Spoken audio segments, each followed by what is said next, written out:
Namaskar, Jai Sri Ram. Good evening, friends. Since July 15th, 2018, I have ardently shared insight into our sanatana dharma every Sunday night at 9:30 p.m. and effective from 15th August 2023, guided by the wisdom of well-wishers, I transitioned from audio to video presentations. In a quest for universal understanding and engagement, I embarked on this renewed journey, beginning with an exploration of the quintessence of Sanatana Dharma. I delved into interpretations by renowned scholars such as Max Muller, Swami Vivekananda, Paul Brunton, Pandit Nehru, and Dr. Sarvapalli Radhakrishnan. Subsequently, I illumined the relevance of four Vedas in contemporary society, followed by a profound analysis of the messages inherent in the 10 incarnation of Bhagavan Sri Mahavishnu. Afterwards, I delved into our itihasas, immersing myself in the pages of the Valmiki Ramayana. I unearthed the timeless wisdom embedded within its verses. I shed light I shed light on the exemplary characters of Sri Rama, Sita, and Hanuman, extracting profound lessons that reverberate with the fabric of our daily existence. While my video clips may lack the polished veneer of a technical sophistication, I humbly share earnest insights captured through the lens of a mobile camera, and I seek your understanding for any inadvertent omissions or inadequacies stemming from my limited expertise. As we traverse the expansive narrative landscape of the next important epic Mahabharata, I have heeded the sage advice of friends to broaden the reach of my messages by uploading the videos to my YouTube channel.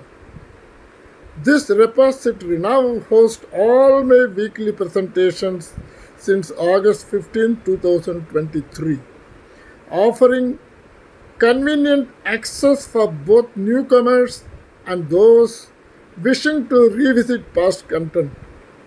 Your support in watching, liking, sharing, subscribing, and disseminating these videos among your circles, both in India and abroad, is deeply cherished and pivotal in extending the reach of our collective journey.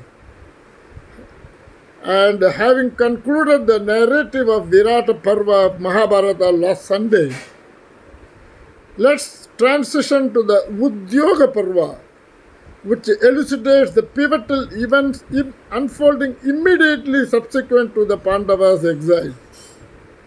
Encompassing 19 chapters, this Parva signifies the culmination of the Pandavas' strenuous 13-year period of exile. After Abhimanyu's marriage, a grand royal festival was held to celebrate the union of Arjuna's son and King Virata's daughter.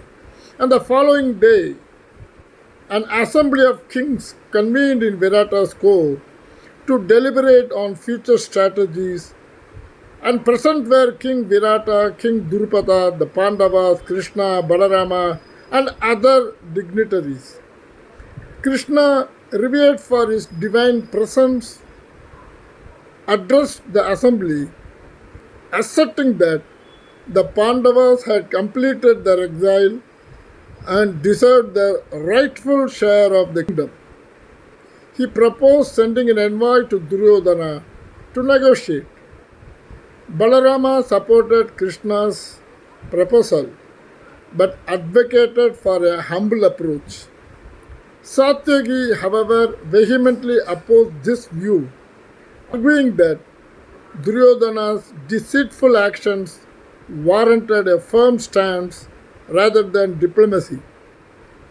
Drupada concurred, emphasizing that Duryodhana would not relinquish the kingdom peacefully and recommended preparing for war while simultaneously sending a demand for half the kingdom. And Krishna endorsed Drupada's perspective but stressed the importance of maintaining equal relations with both sides. He suggested sending a message to Duryodhana and preparing for war if peace negotiation failed. Krishna then departed, leaving Yudhishthira and the Pandavas to ready themselves for conflict. Meanwhile, upon learning of the Pandavas' intentions, Duryodhana also prepared for war. Both he and Arjuna sought Krishna's support. Krishna offered himself without participating in the battle or his mighty army. Arjuna chose Krishna while Duryodhana opted for the army. Balarama, choosing neutrality, declined to fight for either side, and Duryodhana secured additional support from Kritavarman and other allies. Salya, initially supporting Yudhishthira, was tricked into aiding Duryodhana but promised to demoralize Karna in battle. And the Pandavas amassed 7 Akshavini divisions from various allies, while Duryodhana gathered 11 Akshavini divisions. An Akshavini is a massive military formation comprising a specific combination of chariots, elephants, cavalry, and infantry. It includes 21,870 chariots, 21,870 elephants, 65,610 horse riders, 109,350 infantry, foot soldiers. So, this formation is a standard measure of an army in the Mahabharata and other ancient Indian texts used to describe the size of the forces in battles, particularly in the epic Kurukshetra war. And the immense scale of an Akshavani highlights the grand scope and the vast number of troops involved in the conflicts described in the Mahabharata.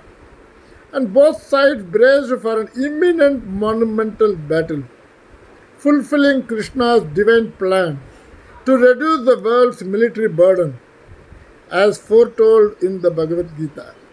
And this marked the beginning of the great conflict, setting the stage for the epic Kurukshetra war. And when King Drupada's Brahmana envoy arrived at Hastinapura, he entered the Kuru court and delivered Yudhishthira's message to Bhishma, Drona, Dhritarashtra, Duryodhana, Karna, Vidura, and others. He reminded them that Dhritarashtra and Pandu were born of same father and should equally share the kingdom. Yet the Pandavas were denied their rightful portion. And the Brahmana recounted how Duryodhana, with Shakuni's help, had cheated the Pandavas out of their kingdom and dishonored their wife Draupadi. Despite enduring exile for 13 years, the Pandavas now sought a peaceful resolution, willing to forget past wrongs. He emphasized the Pandavas' strength. Though they had fewer soldiers, their warriors like Bhima, Satyaki, and Arjuna, guided by the wise Krishna, could overpower the Kuru forces. Thus, he urged Dhritarashtra to return the Pandavas' kingdom to avoid unnecessary bloodshed. Bhishma agreed, acknowledging the Pandavas' right to their ancestral kingdom and Arjuna's unparalleled prowess in battle. Karna, unable to tolerate this, interrupted, suggesting the Pandavas should return to exile. Bhishma rebuked him, recalling Arjuna's past victories and warning that ignoring the Brahmana's plea would lead to their defeat. And Dhritarashtra then pacified Bhishma and decided to send Sanjaya to the Pandavas with messages of peace. Sanjaya was warmly received by the Pandavas, who questioned the sincerity of Dhritarashtra's newfound desire for peace given his past inaction during their suffering. Yudhishthira stated that if peace was genuine, Dhritarashtra should return their kingdom. And Krishna supported Yudhishthira, highlighting the Pandavas' righteousness and Duryodhana's unjust actions. He offered to mediate personally, but warned that failure to heed his counsel would lead to the Kuru's downfall. After Sanjaya returned to Hastinapura and conveyed the Pandavas' messages, the Kuru elders favored peace. However, Duryodhana, driven by envy, refused any compromise. Dhritarashtra, realizing Krishna's divine nature, urged Duryodhana to seek Krishna's protection. But Duryodhana, blinded by pride and hatred, rejected this wisdom, sealing his fate. And Gandhari lamented her son's foolishness, predicting his destruction by Bhima. Dhritarashtra, discussing Krishna's glories with Sanjaya, recognized Krishna as the Supreme Lord and wished to seek his protection. Yet, Duryodhana's defiance ensured that the conflict would inevitably lead to war and his ultimate demise alongside his supporters. Thus, the narrative from the Mahabharata, as recounted today, imparts several timeless lessons for the present generation. The Pandavas' steadfast adherence to dharma, righteousness, amidst severe adversity, underscores the paramount importance of integrity. Upholding moral values and ethical principles is crucial, irrespective of the circumstances. Krishna's initial proposition to negotiate peace with Duryodhana accentuates the value of diplomacy and pursuit of peaceful resolutions.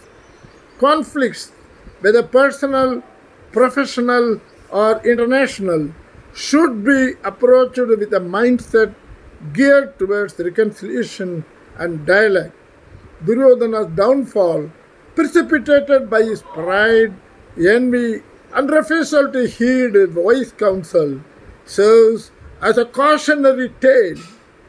Humility and willingness to listen to others can avert many conflicts and foster harmonious relationships.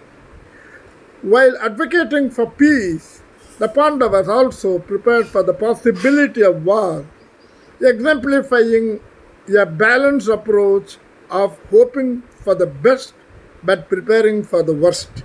And thus, this pragmatic mindset is essential in strategic planning and decision making in modern life. The leaders in the narrative, particularly Krishna, displayed exemplary leadership by balancing compassion with firmness. Effective leaders today should strive to protect the interests of their constituents while being fair and just. The solidarity among the Pandavas, despite facing numerous challenges, illustrates the strength derived from unity, teamwork, and mutual support that are vital in surmounting difficulties. And the influence of sagacious counselors like Krishna and Bhishma highlights the importance of seeking and valuing the advice of experienced and knowledgeable individuals. In contemporary context, mentors and advisors can provide invaluable guidance. The Pandavas' willingness to seek a peaceful resolution despite past injustices underscores the power of forgiveness and the importance of moving forward without being shackled by grudges. Even when war became inevitable, the narrative suggests a code of conduct and ethical consideration in warfare. Modern conflicts, too, should be governed by laws and ethical standards to mitigate suffering and destruction. The belief in a divine plan and the ultimate justice dispensed by a higher power can provide solace and perspective in times of uncertainty.